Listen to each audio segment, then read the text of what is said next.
The art of war is self-explanatory. If there is disturbance in the camp, the general's authority is weak. What the ancients called a clever fighter is one who not only wins, but excels in winning with ease. If you know yourself, but not the enemy, for every victory gained you will also suffer a defeat. Know thyself, know thy enemy, 1,000 battles, 1,000 victories. If he sends reinforcements everywhere, he will everywhere be weak. To know your enemy, you must become your enemy. Hence to fight and conquer in all your battles is not supreme excellence. Supreme excellence consists in breaking the enemy's resistance without fighting. Appear weak when you are strong, and strong when you are weak. Never venture, never win, never. Rouse him, and learn the principle of his activity or inactivity. Force him to reveal himself, so as to find out his vulnerable spots. One mark of a great soldier is that he fight on his own terms, or fights not at all. When the outlook is bright, bring it before their eyes, but tell them nothing when the situation is gloomy. Who does not know the evils of war cannot appreciate its benefits. When the enemy is relaxed, make them toil. When full, starve them.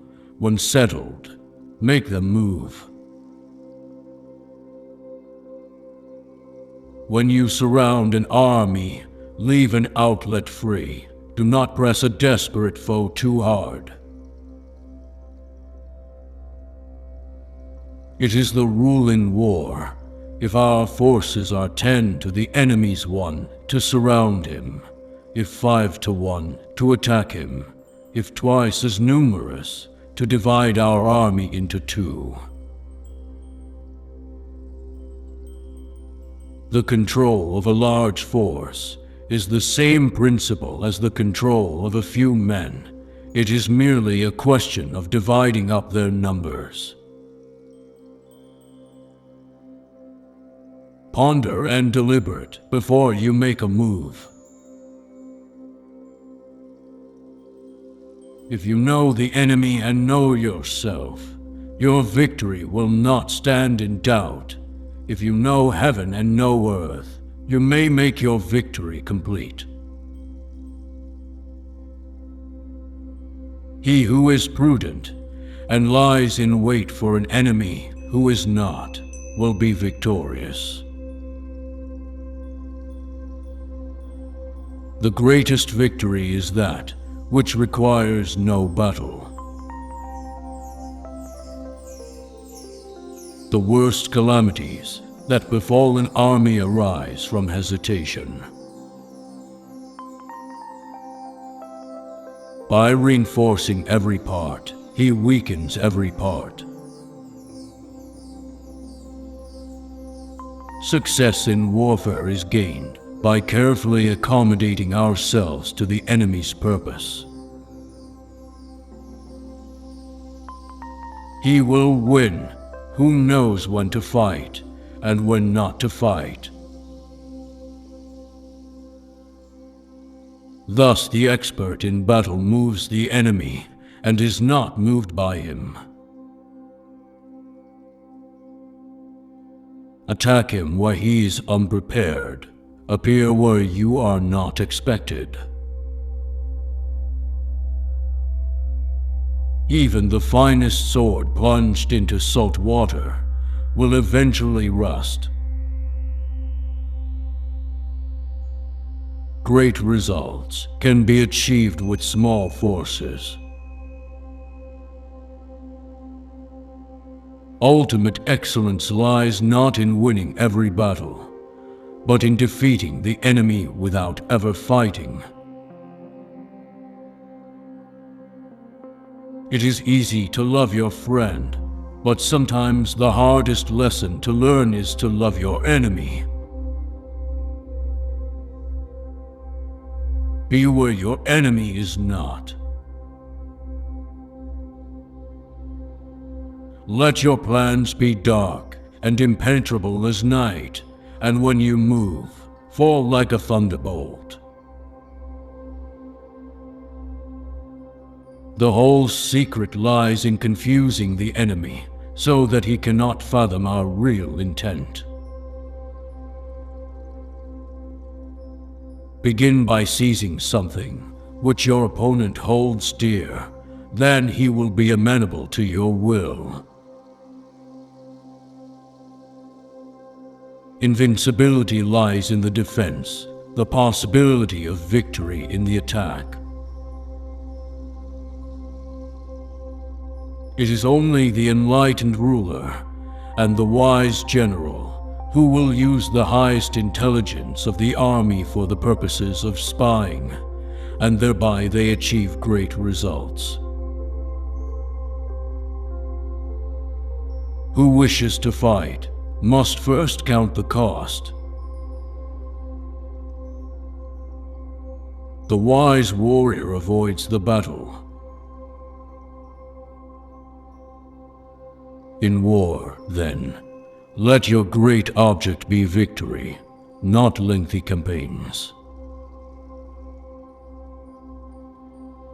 To win 100 victories in 100 battles is not the acme of skill. To subdue the enemy without fighting is the acme of skill.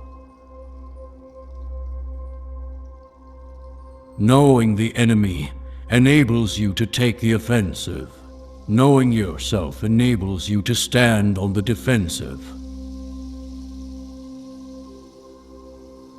Know yourself, and you will win all battles.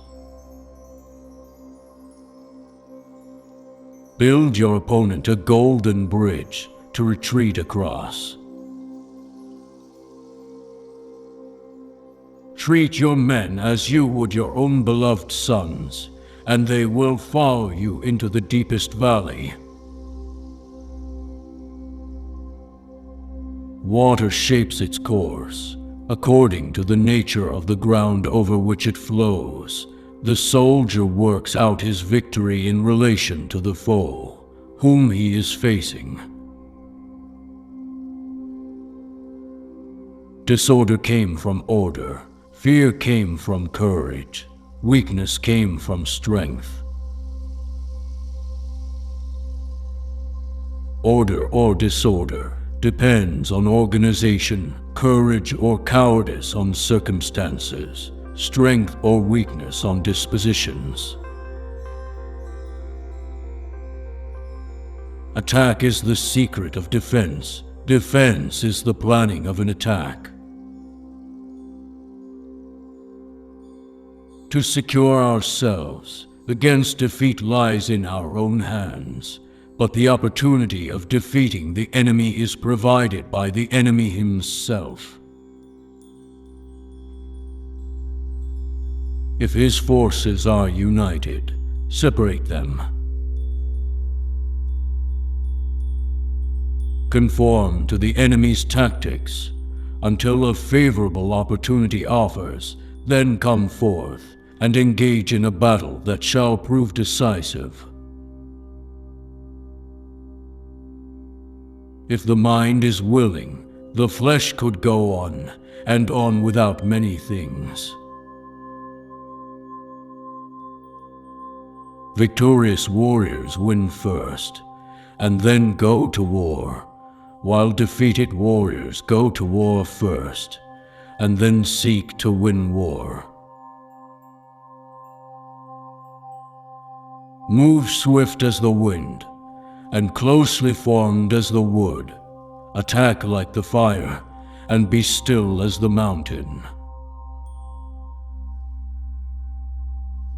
When your army has crossed the border, you should burn your boats and bridges in order to make it clear to everybody that you have no hankering after home.